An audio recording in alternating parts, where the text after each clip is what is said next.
আজকে আমি আপনাদের ঘুরে দেখাবো ব্যাঙ্গালোরের চাঁদনি চক এসপি রোড। আর আমার একটা জিনিস রিপেয়ার করবার আছে, দেখি সেটা যদি রিপেয়ার করতে পারি। সমস্ত দোকানগুলো আছে।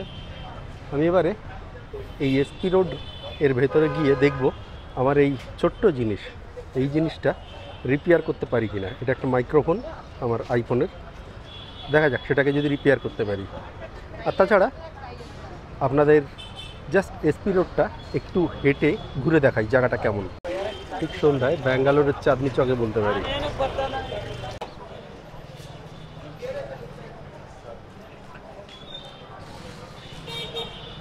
বাজার বেশ হালকা হয়ে গেছে, আমি কিছুক্ষণ আগে এসেছি তখন হচ্ছে একটু বেশি ভিড় ছিল।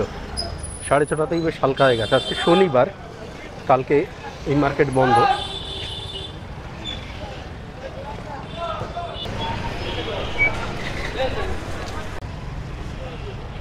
পাতিলেবু আর তালের শ্বাস, ধুলোবালি মেখে বেশ সুন্দর জিনিস। একটা এখান থেকে স্যান্ডউইচ খেলাম, যার দাম নিল 50 টাকা।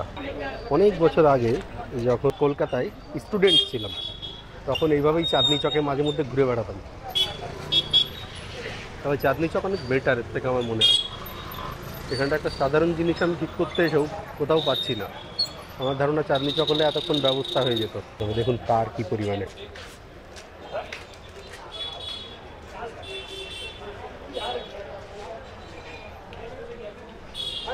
সম্ভবত 8টা নাগাদ এই বাজার বন্ধ হয়ে যাবে। খাবারের ব্যাপারে কলকাতায় আমার মনে হয় একটু অনেক বেশি মুখরোচক।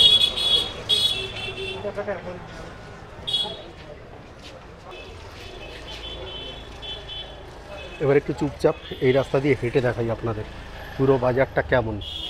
আমি যে কাজে এসেছিলাম সেটা তো আমার মনে হচ্ছে হবে না। উপরে সমস্ত কম্পিউটারের দোকানগুলো আছে। মানে ল্যাপটপ মোবাইলের জন্য যদি রিপেয়ারিংয়ের দরকার হয় তাহলে এই জায়গাটা খুবই ভালো, কিন্তু ক্যামেরার জন্য সেরকম নয়। আমাদের যেমন মেট্রো গলি আছে, এখানটা তেমন কিছু নেই। একমাত্র আমি ক্যামেরা রিপেয়ারিংয়ের জন্য এই দোকানটাই দেখলাম যেটা করে, নাহলে বাকিরা আর কেউই করে না। কিন্তু ওটা সাধারণ ডিএসএলআর টাইপের ক্যামেরাগুলো রিপেয়ার করে। যাক, এবার আমি বেরিয়ে যাই, আমার কাজটা হয়নি। এবার আমি কলকাতায় গিয়ে দেখব ওখানটায় আমার এই জিনিসটা রিপেয়ার হয় কি না। ব্যাঙ্গালোর এসপি রোড আমার যতদূর মনে হয় ফেল হবে কলকাতার তুলনায়। দেখা যাক কলকাতার চাঁদনি চকে এই জিনিসটা আমি রিপেয়ার করতে পারি কিনা।